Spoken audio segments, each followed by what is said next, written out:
But you got to understand that McLuhan was not a scientist, artist, sociologist, politician, or anything, because he realized that we're resonating on this one zone, and one could not be anything in the resonating zone, tactile interval that had been digitized. You could only be something as an art form, as an afterimage.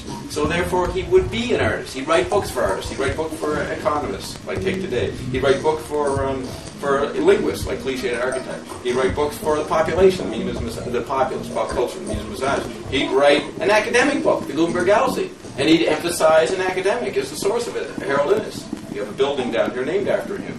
He was the top scholar in a lot of ways in Canada. So he emphasized Innis, but he doesn't emphasize Innis in other books. He'll emphasize James Joyce, Ezra Pound, or himself, what he had written before. So the thing is here's a guy who doesn't identify with any medium. He is acultural. Like amoral, acultural. Jean Baudrillard said McLuhan was a musician. Has everyone thought of him as being a musician? But if they knew the history, and there's a new book out called McLuhan in Space, is that what it is? By Richard Cavell, an art teacher out in British Columbia. It's very good. He shows you what space McLuhan was working with, tactile space. You have read enough of the book to see. But see how he had to write many chapters to get you to see that. And it needs to go that because he's got to work away your visual bias of what you think space is, right? And so he does arrive and show you what tactility is. So McLuhan's in tactile space. So the point is that McLuhan in tactile. So McLuhan's definition of imagination was that faculty which is not embedded in any sense or extension of the sense. It's not embedded. To be free to play with a medium, you can't identify with it. You have to be aware of its subliminal effects on you. So a really good artist is not merging with the medium. They're detaching and work with its components. They learn to understand its components. That requires attachment. So McLuhan is advocating a detachment. Therefore, he's not going to identify with any cultural product he makes. And because to stay in tune to the resonating node that was existence, a simulation of existence, he had to not identify with anything he was doing. So June Colwyn did an interview with him in '74, and I have a copy of it. Talking a little bit. McLuhan gets personal, talks a bit about his life. He says all his kids had an identity crisis, and June Colwyn says he says it as if they've lost their mittens. They all had identity crisis, but I have the tape of that interview that she cribbed from, or just summarized. In it, McLuhan says, right in the middle of it, he says, I have ESP. And she goes, what? Now here's a print, academic, university guy. You couldn't talk about having ESP in the 60s, 70s. This was 1974. He says, I have ESP. What do you mean? He says, I can feel it. When a friend of mine's in New Guinea, which would be Ted Carpenter, who was in New Guinea, when a friend of mine's in New Guinea, I can feel it. So she was stunned by that. You can hear it in the interview, but she doesn't put that in the print version. Now you go back to an essay in his 1957 explorations called Electronics as ESP.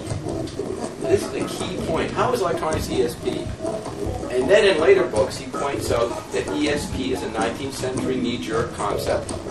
ESP is this and that. He knows that you have a certain literate version of that ESP. And he needs to break that down. So he doesn't mean ESP as you normally think when he says electronics ESP.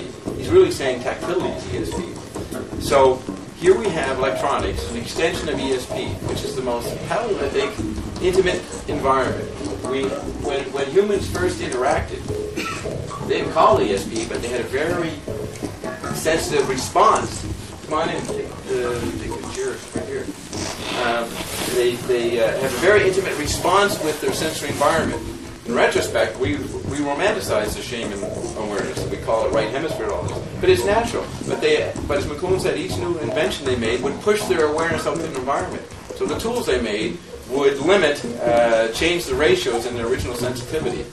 So if electronics is brought us back to a Paleolithic sensitivity, then for me to say that we are resonating one node and only one person, one thing can represent it, and therefore there's no relationship, there's no connection with anything, then you understand why Carpenter and McLuhan's book, They Became What They Beheld, starts off with the phrase, only connect. Okay? What are you going to connect with? If we're all one thing, then and you, as McLuhan once asked, will there ever be silence? And he said, objects are unobservable. Only relationships among objects are observable. So that was his answer to will there ever be silence. Well, silence is one object, one thing. They're unobservable. We are in a situation now where we cannot observe our situation. So McLuhan would take old media like a book, and he would offer this as a mirror. But the content of the book we would be writing about all these other media, making aware the dynamics. So this one book, like Perseus' Mirror, is held up, because you can't look at the Gorgon monster, which is just oneness and has no relationship to anything. You can't get detached from it. So you look at a rearview mirror media. So we have tremendous Baroque spirals and effluence of media, a great renaissance of all former media. Movies, TVs, writing books, song, poetry, bulldozers, wars, destruction, architecture. The Renaissance 20th century was the greatest century of making things. All of it having the room to run around because people needed any medium to be a mirror to get a perspective on the resonance. But in the end, none of these media have any staying power. None of them. Every one of those media are in a state of panic all the time. So, in the end, no medium, rearview mirror media, have any content. And that's why McLuhan will come back to Finnegan's Wake. A book that in the end has no content. No meaning, no sign you can say this is what it's about. But that was a perfect way to mirror the tactile environment, which has no content. To have content, you've got to have a relationship. You can't observe tactility when it's extended into a digital node. So, the term I came up with was Android meme to describe this, because language, or any sharing between humans with any medium, from ESP and language and words up to now, creates a collective habit, which Richard Dawkins calls a meme. But it is a simulated meme now. It's an Android meme, and it's resonating, and it has nothing to connect with. So the image of that Android meme is always the White House, the president. So why does George Bush apparently not finish his sentences? Why does he seem to be dumb? Why doesn't he seem to care what his media image is? Because he's totally appropriate for now. We have now arrived at the point where we're not swamped by a torrent of images and media, because the media is shrinking, totally superior to media and information environments. It's instinctive in them. And even in their hip-hop culture, they just sample. They take fragments from different, they put in a collage. They're not looking, they're doing Finnegan's Wake. You know, it's finally got down to ghetto culture. But that was because the media molded people all through the 20th century, made their environments tiny. So the population is not interested in communication as a sense of matching or establishing a point. They just swim through all the media, all the different forms of communication. So the sensibility, the Jerry Springer sensibility, is get on the major centralized media and spit in its face, be an idiot in front of it. You know, this is. And another thing was talk radio. Just rant about Bill Clinton or whatever the icons are, Hillary. What the icons that old centralized media put up, the New York Times and CBS and that. So this anarchy towards any communication in the old meaning of communication as this kind of control matching situation has been satirized by the population. And they did that all through the 90s. And so by 2000, you're going to have a president who looks like a thug and a cannibal who doesn't even care about the media, doesn't even want to finish a sentence, and he still can be popular. He is expressing the sensibility, and we've actually could now confront the point, why should George Bush say anything? Because there's nobody there. It's only him. It's only George Bush. So the industrial structure that he represents is running around in deadly crisis, trying to locate an enemy, locate a focus for oil, where we're going to move into post-oil things. So we're seeing the Pentagon having a huge identity crisis. And it's a minor identity crisis compared to all the other media. The biggest killer in America is medicine.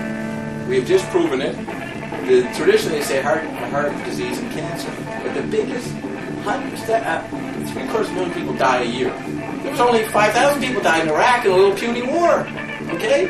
So the larger media violence is happening in other realms. And we take the old industrial hardware guys and do what Croker calls abuse value, put them in the White House and then laugh at them, and they run around. But they've caught on. Bush guy says, I know you're laughing at me, I don't give a damn about you. I'm just going to ignore you. I have a job here to do for my industrial being. You know what I mean? And you guys don't. He said, go shopping. Go about your business. Don't worry about me. I'm just working for my friends. For my me. So his mean.